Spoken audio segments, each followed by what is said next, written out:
Palakkad കുളവൻമുക്കിലെ KSRTC conductor മനോജിന്റെ മരണത്തിൽ ദുരൂഹത ഏറെയുണ്ടെന്ന് കുടുംബം. സംഭവത്തിൽ വിശദമായ അന്വേഷണം വേണം. വട്ടിപ്പലിശക്കാർ മനോജിനെ നിരന്തരം ഭീഷണിപ്പെടുത്തിയിരുന്നുവെന്നും മനോജിന്റെ സഹോദരി ഭർത്താവ് രജീഷ് പറഞ്ഞു. കഴിഞ്ഞ 18-നാണ് പാലക്കാട് കുളവൻമുക്ക് സ്വദേശിയായ KSRTC കണ്ടക്ടർ മനോജ് തൃശൂരിലെ സ്വകാര്യ ആശുപത്രിയിൽ വെച്ച് മരിച്ചത്. വട്ടിപ്പലിശക്കാരുടെ ഭീഷണിയാണ് മരണകാരണമെന്ന് അന്നു തന്നെ മനോജിന്റെ കുടുംബം ആരോപിച്ചിരുന്നു.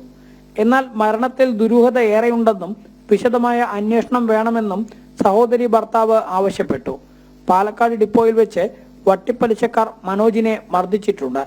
വട്ടിപ്പലിശക്കാരുടെ ഭീഷണിയിൽ വീട് തന്നെ ഉപേക്ഷിച്ചു. അരിയിൽ കത്തിയുമായി വീട്ടിലെത്തിവരെ ഭീഷണിപ്പെടുത്തിയിരുന്നു. ഫോൺ ഓൺ ചെയ്താൽ നിരന്തരം ഭീഷണി കോളുകളാണെന്ന് മനോജ് പറഞ്ഞിരുന്നതായും കുടുംബം പറഞ്ഞു. ഭീഷണിപ്പെടുത്തേണ്ടത് പറഞ്ഞു. അത് ഇവിടെയും ഒക്കെ തമ്മിത്തല്ലൊക്കെ ഉണ്ടായിരുന്നു. കുറച്ച് എന്തെന്നാളും ഒക്കെ ഇവിടത്തെ ഉള്ള ആൾക്കാരൊക്കെ തമ്മിത്തല്ല് പറഞ്ഞ അടി പരിക്കുണ്ടാകണ വിധമല്ല ഉണ്ടെന്നുള്ളൂ. തലയ്ക്ക് പുറകിൽ ക്ഷതമേറ്റിട്ടുണ്ടെന്ന് സ്വകാര്യ ആശുപത്രിയിലെ ഡോക്ടർമാർ പറഞ്ഞിരുന്നു. മുൻപ് മർദ്ദിച്ചതിന്റെ പരിക്കാവാം രക്തം കട്ടപിടിക്കാൻ ഉൾപ്പെടെ കാരണമായതെന്നാണ് തങ്ങൾ കരുതുന്നത്. ഈ ബ്ലോക്കിന്റെ എടുക്കലും കാര്യങ്ങളും പിറ്റത്തെ ദിവസമാണ് പറഞ്ഞത്. പിന്നെ വീണ്ടും സ്കാനിങ് എടുത്തപ്പോൾ പറഞ്ഞു ഞരമ്പ് പൊട്ടിയിട്ടുണ്ട്, തലച്ചോറിലേക്ക് പോകുന്ന ഞരമ്പ് പൊട്ടിയിട്ടുണ്ട്, തലയോട്ടിന്റെ ഭാഗത്ത് കുറച്ച് വിടവ് വന്നിട്ടുണ്ട്, അതിൽ ബ്ലഡ് കോട്ടിങ് ആയിരിക്കുകയാണെന്നുള്ളത് പറഞ്ഞു. അപ്പോൾ ഓരോ ദിവസം കൂടുന്നവരും മനോജിന്റെ നില വഷളായിക്കൊണ്ടിരിക്കുകയായിരുന്നു.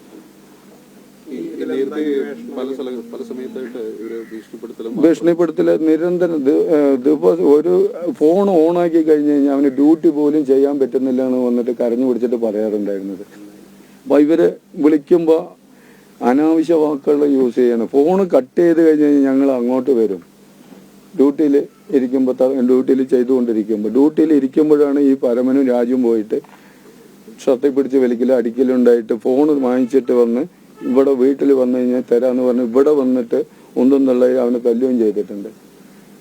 അതാണ് ഇവിടെ നടന്നത്. അപ്പൊ ഡോക്ടർ ചോദിച്ചു എന്താണ് സംഭവം എന്നുള്ളത് ചോദിച്ചപ്പോൾ ഡോക്ടർ പറഞ്ഞു പ്രസ്സിങ് ഉള്ളൊരു നല്ലപോലെ ശക്തിയായിട്ടൊരു പ്രസ്സിങ് ഇവിടെ കിട്ടിയിട്ടുണ്ട്.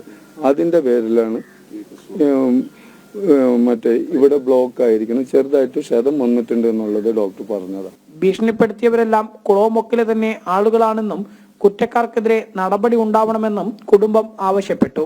ജനം, പാലക്കാട്.